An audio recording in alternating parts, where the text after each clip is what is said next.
할렐루야. 오늘도 함께 이 예배의 자리에 나오신 우리 성도 여러분들 모두에게 하나님께서 부어주시는 크고 놀라우신 은혜와 또 사랑이 은총이 늘 넘쳐나기를 바랍니다. 우리 앞뒤로 바라보면서 사랑합니다, 축복합니다, 더 잘됩니다 인사하겠습니다.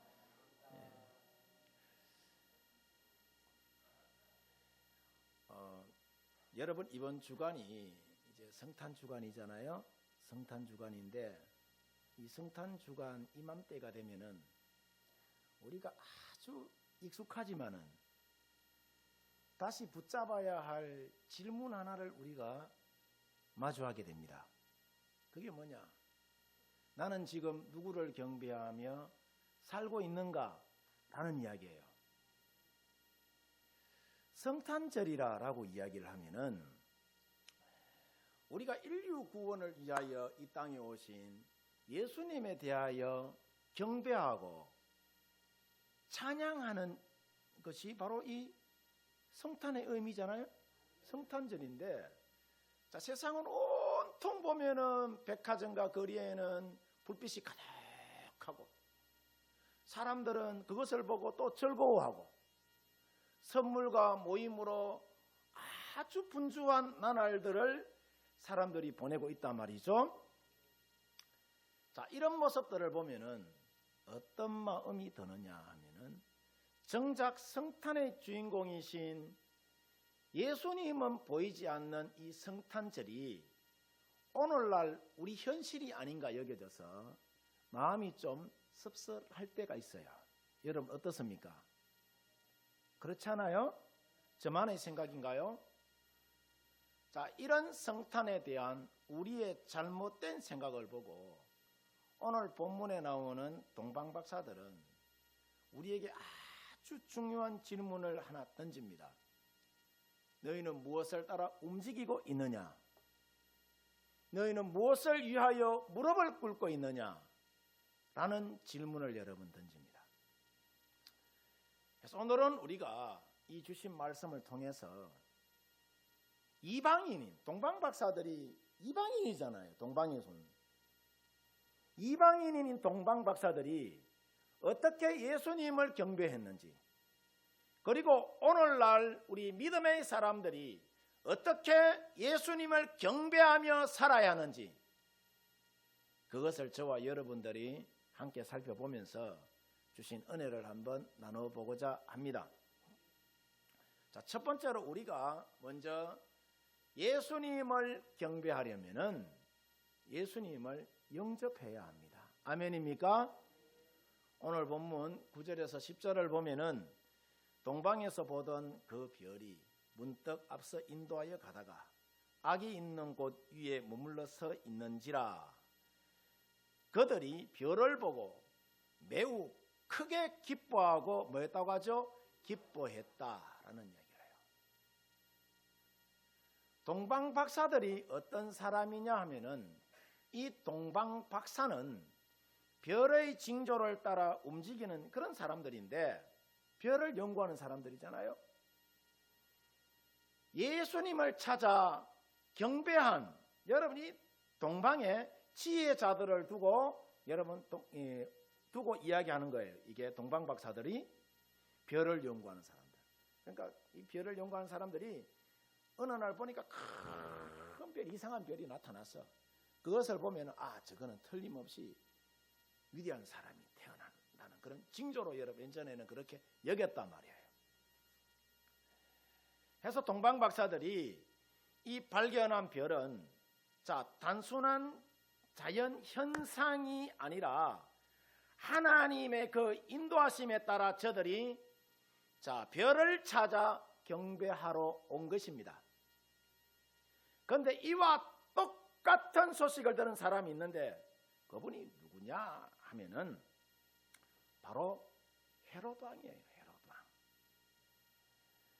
같은 하늘 아래에 두 별이 존재해 있을 수 없기 때문에 헤롯 왕이 예수님을 죽일 목적으로 오늘 말씀 7절에서 8절을 보면은 헤롯이 가만히 박사들을 불러 별이 나타난 때를 자세히 묻고 베들레헴으로 보내며 이르되, 자, 가서 아기에 대하여 자세히 알아보고 찾거든 내게 고하여 나도 가서 그에게 말하고 하죠? 경배하라 라는 이야기를 여러분 하고 있단 말이에요. 왜 헤롯이 이렇게 여러분 말했느냐 하면은, 앞서도 말씀을 여러분 드렸습니다마는 헤롯의 여러분 그 마음 속에는 예수님을 제거하려는 욕심과 두려움이 가득 차 있었기 때문이라는 거라. 여기서 동방박사와 헤롯 왕의 중요한 차이점이 여러분 드러나는데, 그게 뭐냐? 동방박사들은 별을 따라 예수님께 경배하기 위하여 여러분 찾아갔잖아요. 그런데 이 헤롯은 자기의 왕의 자리를 지키기 위하여서 예수님을 제거할 목적으로 별을 따라 여러분 갑니다. 동방박사와 헤롯 왕이 별을 찾아 나서기는 했지만은 목적은 같았다 달랐다? 전혀 여러분 달랐다는 이야기라. 여러분 오늘날 우리도 예수님을 믿는다라고 여러분 말을 하지만은 실제로는 예수님을 경배하기보다는, 예수님을 진심으로 내가 경배하기보다는 내가 어떤 목적을 성취하기 위하여서 이 자리에 여러분 앉아 있는 분들도 있다 없다? 있다는 이야기라. 예수님을 주인으로 모시기보다 예수님을 이용하려 할 때가 참으로 여러분 더 많습니다. 이와 같은 상황이 가장 진하게 여러분 나타날 때가 언제냐? 선거철 되면. 예수님 믿을 목적으로 여러분 예배당 오는 것이 아니라 표 한 표 더 얻으려고 여러분 찾아오는 사람들이 얼마나 많은지 여러분 모릅니다. 그러면 왜 사람들이 예수님을 기뻐하며 영접하지 여러분 못했느냐 하면은, 성경은 여러분 분명히 말합니다. 뭐라고 이야기하느냐? 헤롯 왕처럼 마음이 이미 다른 것으로 가득 차 있기 때문이라는 거예요. 다른 것으로. 돈과 성공과 자녀와 또 사회로부터의 인정받는 것과 또 나의 안정된 삶을 추구하며 살려 하기 때문에 여러분 이 목적이 다르게 이 예수님을 찾아온 사람들이 있다는 이야기야. 이런 것들이 나쁘다는 말이 여러분 아니라, 이런 잘 살아야 되죠. 사람들과 여러분 관계 좋게 여러분 맺어야 되죠. 돈 많으면 여러분 좋죠. 우리 사회에서 여러분 내가 성공해야죠. 맞잖아요. 그런데 이런 것들이 하나님보다 앞자리를 차지할 때에 그 순간 그것이 그러니까 뭐가 되느냐?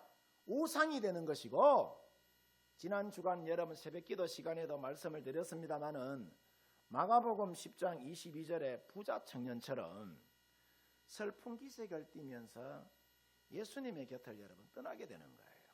다른 목적을 갖고 여러분 앉아 있으면 그래요. 그래서 영성학자인 팀 켈러 목사님이 그런 이야기를 합니다. 뭐라고 이야기하느냐? 제 양반이 이 세상에 불완전한 기쁨으로 인간의 마음을 채우려 하는 그 시도 그 자체가 우상 숭배다라고 이야기를 해. 이제 돌아오는 목요일이 성탄절이잖아요. 성탄절인데 우리가 성탄절을 준비하면서 우리 자신에게 정직하게 여러분 우리가 한번 물어봐야 하는 줄 믿습니다. 내 마음의 중심에는 누가 앉아 있는가? 나는 예수님을 모시고 있는 사람인지, 아니면 나는 예수님을 이용하려고 하는 사람인지 자신을 한번 돌아보시고 언제나 예수님을 내 인생의 주인으로 경배하고 영접하는 그런 믿음의 사람들로 우리 성도 여러분들이 온전하게 세워지기를 주의 이름으로 축원드립니다. 축원드립니다. 그 그다음 여러분 두 번째, 예수님을 경배하는 사람들은 자연스럽게 자신에게 있는 가장 소중한 것, 가장 귀한 것을 봉헌합니다. 오늘 성경 본문 11절을 보면은 이 동방 박사들이 엎드려 아기께 뭐하고? 경배하고 보배합을 열어서 어떻게 했다고 하죠? 황금과 유향과 몰약을 예물로 드렸다라는 이야기를 하고 있어요. 여기서 예물을 드렸다는 것은 단순히 값비싼 물건을 드렸다는 그런 의미가 아니라, 동방 박사들은 예수님이 누구인지 알았기 때문에 자기 인생에 있어서 가장 귀한 것을 주님께 여러분 올려드린 것입니다. 그러면은 동방 박사들이 드린 이 황금과 유향과 몰약이 주는 영적 의미가 그럼 뭐냐 하면은, 이 고대 사회에서 이 황금은 왕의 권위를 나타내는 가장 귀한 재물이기 때문에, 여기서의 황금이라는 것은 뭘 의미하느냐? 예수님이 우리 인생에, 그러니까 참된 왕이심을 고백하는 의미예요. 아멘입니까? 유향은 예수님 당시에 성전 예배 때에 하나님께 드린 향료로서 예수님이 우리 인생의 하나님됨을 나타내는 여러분 그런 의미입니다. 몰약은 예수님 당시에 장례가 나면은 시신부패를 막기 위하여서, 더운 나라잖아요. 그 나라가 시신부패를 막기 위하여서 사용하던 향재료인데, 예수님의 고난과 십자가의 죽음을 예표하는 것이 뭐다? 몰약이라는 거예요. 그런데 여기서 우리가 한 가지 꼭 정리하고 넘어가야 될 것이 있는데, 여러분 그것이 뭐냐 하면은, 우리가 하나님께 최고의 것을 드린다는 말을 들으면은 어떤 분들은 이렇게 여러분 생각하기가 쉽습니다. 뭐냐 하면은, 많이 드리면은 믿음이 크고 열심히 하면은 믿음이 크다라고 여기는 분들도 여러분 있을까요? 없을까요? 있어요. 대부분 그래요. 우리의 여러분 믿음이라는 것은 꼭 여러분 그런 것이 아니에요. 믿음을 잘 정의하셔야 돼요. 우리가 대체로 교회가 크다든지 성도 수가 많다든지 선교 사역이나 사회사역을 그러니까 눈에 띄게 많이 하는 사람들을 보고 뭐라고 여러분 이야기하느냐 하면은, 평신도들을 보고는 큰 믿음의 사람이다라고 이야기를 하고, 또 교회에서는 큰 목사다라고 여러분 그렇게 이야기합니다. 여러분 정말 그렇다고 여기십니까? 교회가 크고 선교 사역을 많이 하면은 그분들의 믿음도 과연 큰 것이 여러분 맞을까요? 그런 것이 여러분 아닙니다. 그 사람의 열정이 여러분 클 수 있죠. 그렇잖아요. 야망이 여러분 클 수도 있어요. 그것을 두고 꼭 믿음이 크다라고 이야기하면 된다 안 된다? 안 되는 거예요. 대체로 사람들은 야망이 크고 열정이 크고 행동력이 크면은 이것이 믿음이 크다라고 그렇게 쉽게 여러분 생각합니다. 저 사람은 믿음이 없고 일을 여러분 작게 하나, 믿음이 적은 사람이다라고 여러분 그렇게 흔히들 생각할 수가 여러분 있다 없어? 있어요. 자, 그러니까 믿음이라는 것은 여러분 우리가 굉장히 외형적이고 물질적인 것으로만 우리가 이 표현을 하니까 믿음이 쉽게 여러분 보여지는 것이고, 믿음이 중요하잖아요. 믿음이 없이는 우리가 예수 그리스도를 주라라고 시인할 수 없다라고 이야기하잖아요. 믿음을 그러니까 물질로 견주어서 생각을 하니까, 그렇게 표현하니까 쉽게 여겨지고, 믿음을 하찮게 여러분 생각하는 거라. 여러분 야망과 믿음이라는 것은 다른 것이고, 열심과 믿음도 다른 것입니다. 마태복음 8장을 여러분 우리가 보면은 예수님이 백부장의 하인을 고치시는 여러분 장면이 여러분 나옵니다. 저기 보면 백부장이 무슨 큰 일을 해서 예수님이 그 하인을 고쳐준 게 아니에요. 백부장은 그저 자신에게 아무런 가치도 없어 보이는 그 하인 한 사람의 그 아픔에 대하여 백부장은 마음이 가 있은 거예요. 그런 마음을 두기가 쉬울까요? 쉽지 않을까요? 쉽지 않죠. 예수님 당시에 하인은 여러분 동물 취급을 받았는데 백부장은 100명의 군사를 여러분 거느리는 사람이라 그 하인은 있어도 그만이고 없어도 그만인 사람이에요. 그런데 백부장은 여러분 가슴 아파하면서 그 하인의 아픔에 마음이 가 있었단 말이라. 백부장의 이와 같은 모습에 감동하신 예수님이 내가 가서 고쳐주겠다라고 하자 백부장은 예수님이 반드시 자신의 하인을 고쳐줄 수 있다라고 그렇게 여러분 믿고 예수님이 내 집에 오는 것을 내가 감당하지 못하겠다면서 굉장히 그러니까 겸손한 모습을 이 여러분 백부장이 보입니다. 그것도 2번씩이나 사람을 보내서 주님 오실 필요 없습니다. 말씀만 하옵소서 라고 여러분 이 이야기를 해요. 굉장히 진솔하고 순수한 여러분 그런 믿음의 표현을 보이고 있죠. 그래서 예수님이 백부장의 이와 같은 믿음을 보시고 마태복음 8장 10절을 보면은 내가 이스라엘 중에서 이만한 믿음을 가진 자를 보지 못했다라고 이야기를 해요. 아멘입니까? 백부장의 믿음을 굉장히 여러분 극찬하며 어떤 것이 큰 믿음인지 예수님이 정의해 줍니다. 이처럼 믿음의 크기는 내가 얼마나 전도를 열심히 했느냐, 내가 얼마나 봉사를 열심히 했느냐, 또 교회 가운데 내가 얼마나 헌금을 올려드렸느냐, 거기에만 있는 것이 아니에요. 물론 이런 것들이 소중하지 않다는 말이 아니에요. 소중하죠. 교회 봉사 열심히 해야죠. 전도 열심히 해야죠. 영혼 살리려면은 그렇잖아요. 헌금 생활도 여러분이 우리가 열심히 최선을 다해 해야죠. 이런 것이 틀렸다는 이야기가 아니라 믿음의 여러분 본질이라는 것은 내가 얼마나 백부장처럼 하나님을 신뢰하느냐, 그 신뢰의 깊이와 높이가 그 믿음의 크기를 여러분 말해주는 거라. 아멘입니까? 그래서 오늘 성경의 동방박사들이 드린 이 선물은 단지 값비싼 그러니까 예물이 아니라 주님, 저는 주님을 철저하게 신뢰합니다. 주님이 우리의 왕이라는 믿음의 고백과 여러분 같은 거예요. 그래서 그들이 가진 최고의 것을 누구에게? 예수님께 여러분 드릴 수 있었던 것입니다.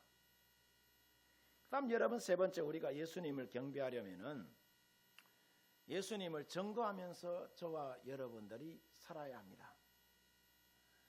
오늘 성경 본문 12절을 보면은 동방박사들은 헤롯에게로 여러분 돌아갑니까? 돌아가지 않아요. 헤롯에게로 돌아가지 않는다라고 이야기를 해요. 다른 길로 여러분 돌아갑니다.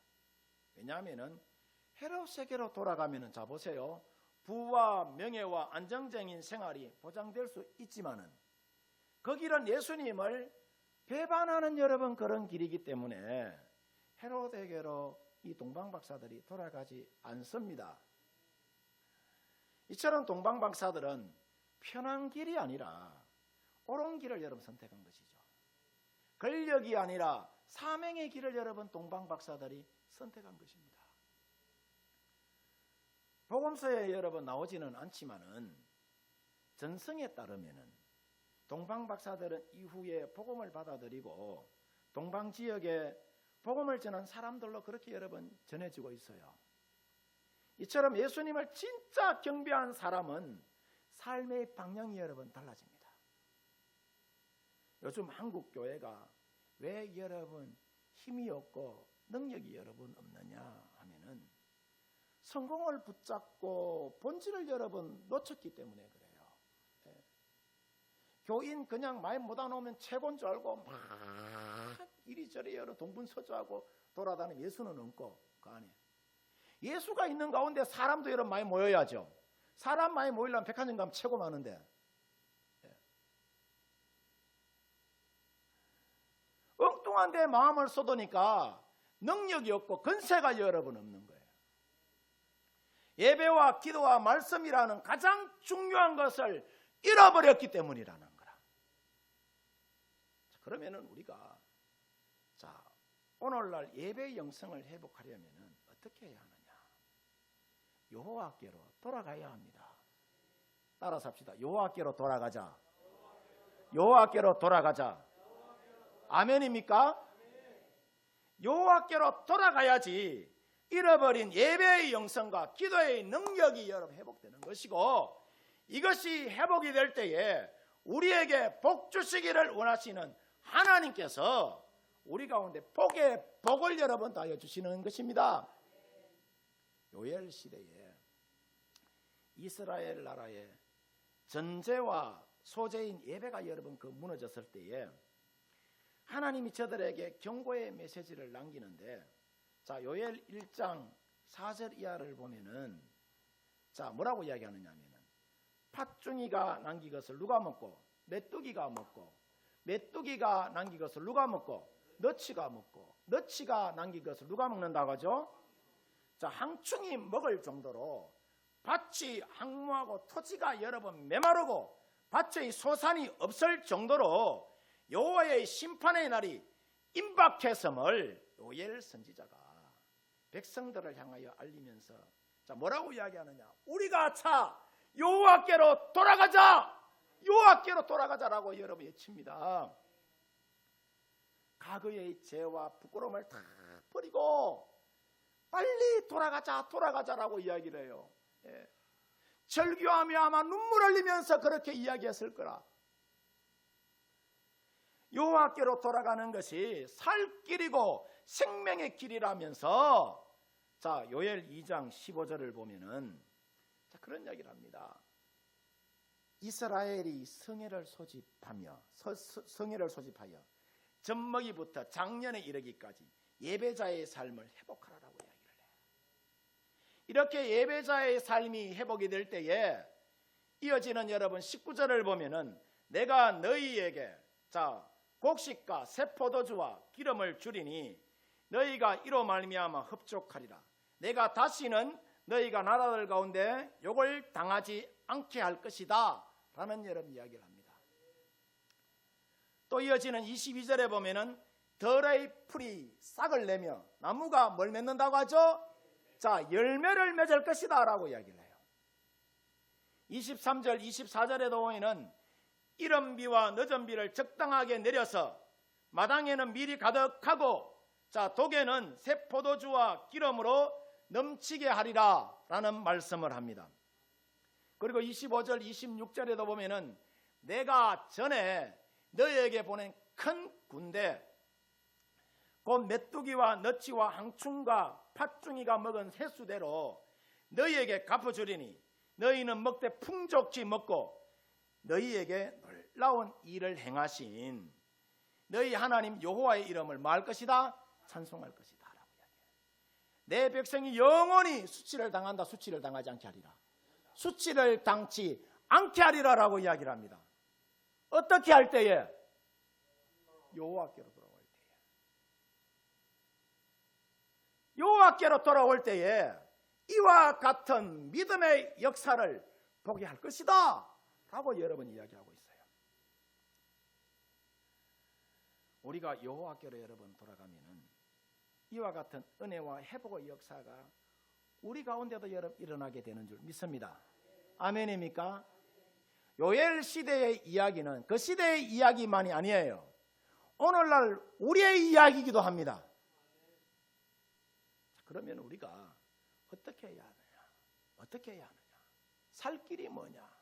여호와께로 돌아가야 합니다. 우리가 여호와께로 돌아오면은 우리의 예배가 회복이 되고 우리의 인생이 여러분 회복이 되는 것이고 우리가 예수님을 경배하면 우리의 삶이 기름지고 윤택해질 뿐만 아니라 우리의 삶 자체가 예수님 증거하는 그런 삶이 여러분 되는 줄 믿습니다. 아멘입니까? 예. 여러분 머리띠 띠고 어깨띠 띠고 예수 천당 불신지옥 할 거 없어요. 우리가 여호와께로 돌아가서 나는 죽고 예수로 사는 그런 믿음의 삶을 여러분 나의 삶의 현장 가운데에 살아낼 때에 그것이 예수의 향기가 되어서 사람들이 도전받게 되는 것이고 나도 저 사람 믿는 예수 한번 믿어봤으면 좋겠다라는 그런 믿음의 고백들이 생겨나는 거예요. 저는 이번 성탄절이 바로 이와 같은 날이 되었으면 합니다. 우리 교인들뿐만 아니라 우리의 이웃들이 여호와께로 돌아와서 모든 물질의 문제도 회복이 되고 사람들과의 관계도 여러분 회복이 되고 모든 질병과 아픔도 회복되는 놀라운 일들이 우리가 성탄을 준비하면서 우리 가운데 언제나 불일듯하게 여러분 일어나기를 주의 이름으로 축원드립니다. 축원드립니다. 기도하도록 하겠습니다.